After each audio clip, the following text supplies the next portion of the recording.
Isn't it just bananas how small changes make such a tremendous impact? I love this photo. In fact, as I scroll through now on this profile for the Haunted Cafe at Benogan, you can just see that they really love food. They're artistic in their products. They really encourage diners to enjoy what they're putting out. But the real issue is that a lot of their photos are not impactful. If you look at the profile, you can see the things that are really sticking out are those canvas stock images. And that's a real problem because they're not selling stock images. They're selling food and beverage.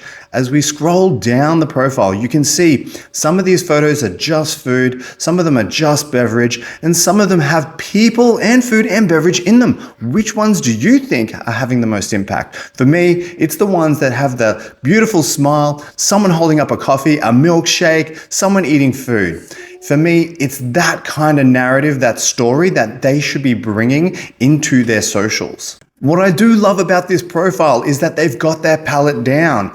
It's green, it's wood grain, it's orangey, and the foods are in line with that. They've picked their colors absolutely brilliantly, but when it comes to the food images, they're washed out and dull, and you just don't get that impact. Today, we're looking at a photo which I'm not even sure what it is. It's just the angle of the photo. Yes, it's a great top shot, but what is it? To me, it looks like a fritter with a poached egg and some garnish on there. I love that because they've got a beautiful contrast of colors, but yet the colors are just washed out and not really brought into full life. We're going to get into how I've edited this, and I tell you, it's a very short time. Yes, it's because I use frameworks, and I'm going to show that framework with you today. This cafe is producing great quality food. But why are they letting their socials get in their way? Maybe they don't have the time to dedicate to some editing, or maybe they just don't know how to get it done themselves. One of the major issues beyond the light in the color grading that I see is there's no real movement in their foods. There's no more scenario being painted. It's difficult to relate to these foods. Why? Because a lot of cafes are doing the same kinds of things. It all becomes a bit of a mishmash and blurs into one after a while. So how do we cut through the noise and bring out that narrative, that story, and make those potential customers say, and head on down for a treat on the weekend? As you can see, the original photo does look quite nice. However, take a look at this. Yep, that's the part that they're leaving on the table. They're not really quite getting the mark when it comes to setting up the lighting before they take the photo, maybe adjusting a few camera settings to adjust to the time of day that they're shooting. It could be a little bit too overcast, or it could be really bright and sunny, and that harsh white light just washes out all those colors when you're taking a photo. It's hard to fathom when you look at something in front of you and then you look at it on your screen, how different it can look. It's all to do with the lighting. It's all to do with the settings that you have on your camera. And of course, now in the modern age, we can use technology to correct these things. And that's what I've done here, guys. Take a look. I've increased the clarity of those colors. I was sad. I was really sad when I saw this photo because they've actually used some kind of pre-inbuilt portrait mode kind of thing. So at the top of the stack in the center of the bowl, you get nice, crisp, clear image. But if you look around the outside, you'll actually see it's blurry, and that clarity is just lacking. And for me, that isn't something that needs to be had. You're talking about a dish which is very, very short in distance. The blurred out bit should be the background. And because it's a top shot, there's no blur needed at all. This is kind of thing that you'd want to see in a situational at a 45, a 60 degree kind of angle, or a 90. And because it's in a bowl, the highlights are actually around the bowl, which is a reflective surface, leaving the food itself kind of in the shadows and dark and dull. Hello, little one. Why this is so important is because it brings the customer into the customer journey before they step foot in your cafe. It gives you a chance to tell them about what you're doing and make them feel these things like, oh, that looks delightful. I really want to get my mouth around that thing. I know it sounds kind of tacky, but this is how people buy these days. They put copious amounts of time into researching the places that go and wanting to know what they're going to experience before they actually experience it. Yes, cost of living is up, and they want to know that they put their luxury dollars into something which is a home run.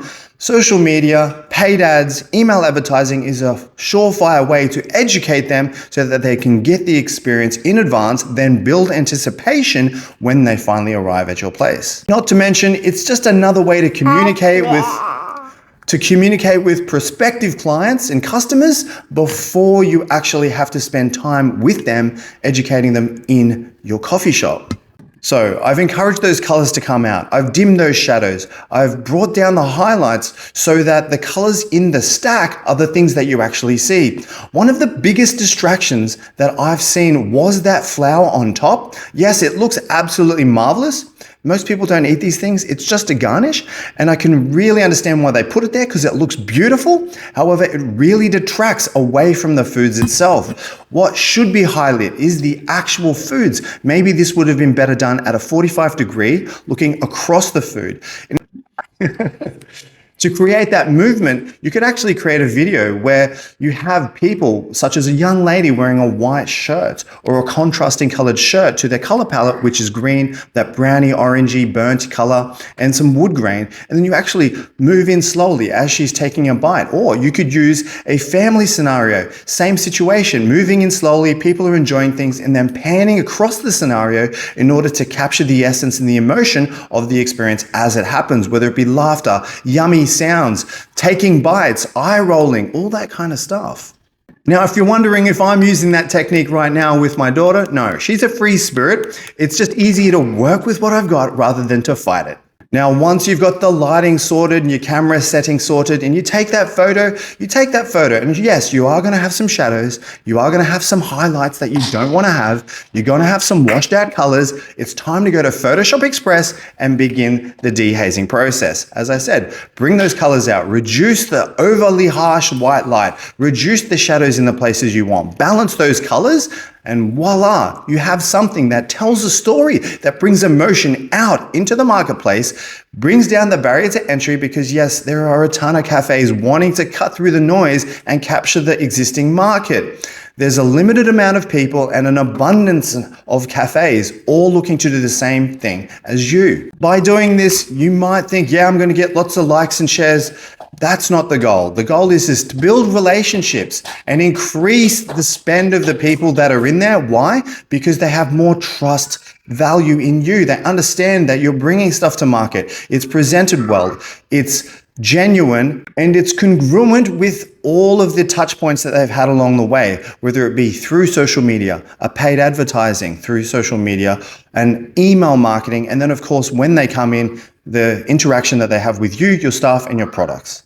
By doing this, you're going to increase your community that comes to you. They're also going to tell other people about their amazing experiences. I study TripAdvisor like you wouldn't believe, and there are a ton of people on there getting reviews. Trying to cut through that one means you've got to do something different. In the media world, that's where you can really put your best foot forward. You can communicate with hundreds and hundreds of thousands of people. Now, you might be thinking, what does that matter? I can only sell in my local area. This is the point of difference that I want to build for people. Social media, yes, it's an advertising tool, but it is also a sales tool. It's also a place that when you choose to diversify and sell online products, whether it be coffee, equipment, courses, all kinds of different things related to your niche, you're actually targeting a broader audience, different sectors of your industry.